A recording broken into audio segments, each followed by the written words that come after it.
اعوذ باللہ من الشیطان الرجیم بسم اللہ الرحمن الرحیم۔ معزز سامعین و ناظرین، السلام علیکم۔ امید کرتا ہوں کہ آپ لوگ اللہ تعالیٰ کے حفظ و امان میں خیریت سے ہوں گے۔ آج ایک اور ویڈیو کے ساتھ آپ لوگوں کی خدمت میں حاضر ہوں۔ آج کے اس ویڈیو میں آپ لوگوں کو شعبان کے چاند کی دعا اور شعبان کی فضیلت اور اس مہینے میں کیے جانے والے اعمال اور وظائف کے بارے میں بتاؤں گا۔ آپ لوگوں سے ادباً گزارش ہے کہ اس ویڈیو کو مکمل دیکھیں تاکہ سب کچھ بآسانی سمجھ میں آ جائے۔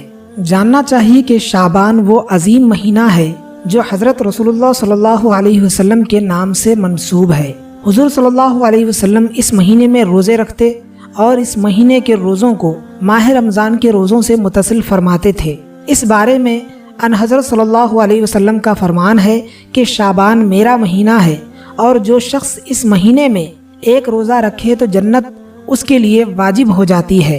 امام جعفر صادق علیہ السلام فرماتے ہیں کہ جب ماہ شعبان کا چاند نمودار ہوتا تو امام زین العابدین علیہ السلام تمام اصحاب کو جمع کرتے اور فرماتے، اے میرے اصحاب، جانتے ہو کہ یہ کون سا مہینہ ہے؟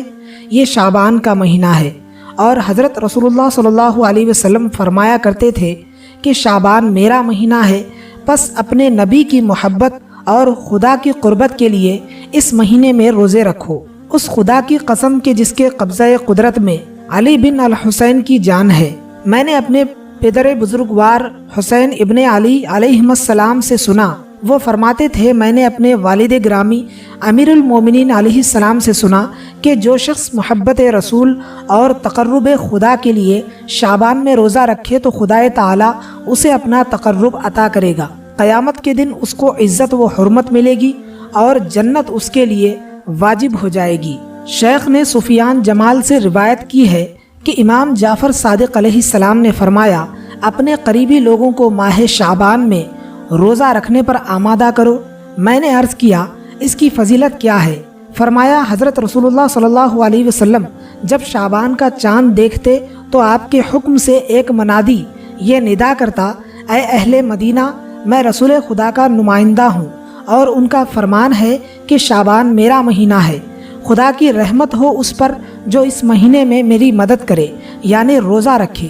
صفوان کہتے ہیں، امام جعفر صادق علیہ السلام کا ارشاد ہے کہ امیر المومنین علیہ السلام فرماتے تھے، جب سے منادی رسول نے یہ ندا دی ہے اس کے بعد شعبان کا روزہ مجھ سے قضا نہیں ہوا، اور جب تک زندگی کا چراغ گل نہیں ہو جاتا یہ روزہ مجھ سے ترک نہ ہوگا۔ نیز فرمایا کہ شعبان اور رمضان 2 مہینوں کے روزے توبہ اور بخشش کا موجب ہیں۔ اسماعیل بن عبد الخالق سے روایت ہے کہ میں امام جعفر صادق علیہ السلام کی خدمت میں حاضر تھا جبکہ روزہ شعبان کا ذکر ہوا۔ اس وقت حضرت نے فرمایا، ماہ شعبان کے روزے رکھنے کی بہت زیادہ فضیلت ہے، حتیٰ کہ ناحق خون بہانے والے کو بھی ان روزوں سے فائدہ پہنچ سکتا ہے اور وہ بخشا جا سکتا ہے۔ اس عظیم و شریف مہینے کے اعمال 2 قسم کے ہیں، اعمال مشترکہ اور اعمال مختصہ۔ اعمال مشترکہ میں چند امور ہیں، ہر روز 70 مرتبہ کہے، استغفر اللہ و اسألہ التوبۃ، ترجمہ بخشش چاہتا ہوں اللہ سے اور توبہ کی توفیق مانگتا ہوں، اور ہر روز 70 مرتبہ کہے، استغفر اللہ الذی لا الہ الا هو الرحمن الرحیم الحی القیوم واتوب الیہ۔ بعض روایت میں الحی القیوم کے الفاظ الرحمن الرحیم سے قبل ذکر ہوئے ہیں، پس جیسے بھی عمل کرے مناسب ہوگا۔ روایت سے معلوم ہوتا ہے کہ اس ماہ کا بہترین عمل استغفار ہے، اور اس مہینے میں 70 مرتبہ استغفار کرنا گویا دوسرے مہینوں میں 70,000 مرتبہ استغفار کرنے کے برابر ہے۔ اور صدقہ کرے اگرچہ وہ نصف خرماہی کیوں نہ ہو، اس سے خدا اس کے جسم پر جہنم کی آگ کو حرام کر دے گا۔ اور شعبان کا چاند دیکھ کر آپ اس دعا کو پڑھیں، اللہم اہلہ علینا بالیمن والایمان والسلامت والاسلام والتوفیق لما تحب وترضى ربی وربک اللہ۔ امام جعفر صادق علیہ السلام سے ماہ رجب کے روزے کے بارے میں پوچھا گیا تو فرمایا کہ تم شعبان کے روزے سے کیوں غافل ہو؟ راوی نے عرض کی، فرزند رسول، شعبان کے ایک روزے کا ثواب کس قدر ہے؟ فرمایا، قسم بخدا کہ اس کا اجر و ثواب بہشت ہے۔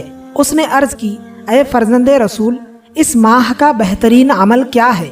فرمایا، صدقہ و استغفار۔ جو شخص ماہ شعبان میں صدقہ کر لے پس خدا اس صدقے میں اس طرح اضافہ کرتا رہے گا جیسے تم لوگ اونٹنی کے بچے کو پال کر عظیم الحفظہ اونٹ بنا دیتے ہو۔ چنانچہ یہ صدقہ قیامت کے روز احد پہاڑ کی مثل بڑھ چکا ہوگا۔ اور پورے ماہ شعبان میں 1000 مرتبہ اس وظیفے کو پڑھیں، لا الہ الا اللہ ولا نعبدہ الا ایاہ مخلصین لہ الدین ولو کرہ المشرکون۔ اس ذکر کا بہت زیادہ ثواب ہے، جس میں سے ایک جز یہ ہے کہ جو شخص مقررہ تعداد میں یہ ذکر کرے گا اس کے نامہ اعمال میں 1000 سال کی عبادت کا ثواب لکھ دیا جائے گا۔ شعبان کی ہر جمعرات کو 2 رکعت نماز پڑھے کہ ہر رکعت میں سورہ حمد کے بعد 100 مرتبہ سورہ توحید پڑھے اور نماز کے بعد 100 مرتبہ درود شریف پڑھے تاکہ خدا دین و دنیا میں اس کی ہر نیک حاجت پوری فرمائے۔ واضح ہو کہ روزے کا اپنا الگ اجر و ثواب ہے، اور روایت میں آیا ہے کہ شعبان کی ہر جمعرات کو آسمان سجایا جاتا ہے۔ تب ملائکہ عرض کرتے ہیں، خدایا آج کے دن کا روزہ رکھنے والوں کو بخش دے اور ان کی دعائیں قبول کر لے۔ ایک حدیث میں مذکور ہے کہ اگر کوئی شخص ماہ شعبان میں سوموار اور جمعرات کو روزہ رکھے تو خداوند کریم دنیا و آخرت میں اس کی 20 حاجات پوری فرمائے گا۔ امید کرتا ہوں کہ آپ کو ہماری یہ ویڈیو اچھی لگی ہوگی۔ اگر ویڈیو اچھی لگی تو اپنے دوستوں، احباب اور رشتہ داروں کے ساتھ شیئر کریں، اور اگر آپ لوگوں نے ابھی تک ہمارے چینل کو سبسکرائب نہیں کیا ہے تو فوراً سبسکرائب کر لیں تاکہ ہماری آنے والی ہر نئی ویڈیو آپ کو سب سے پہلے مل جائے۔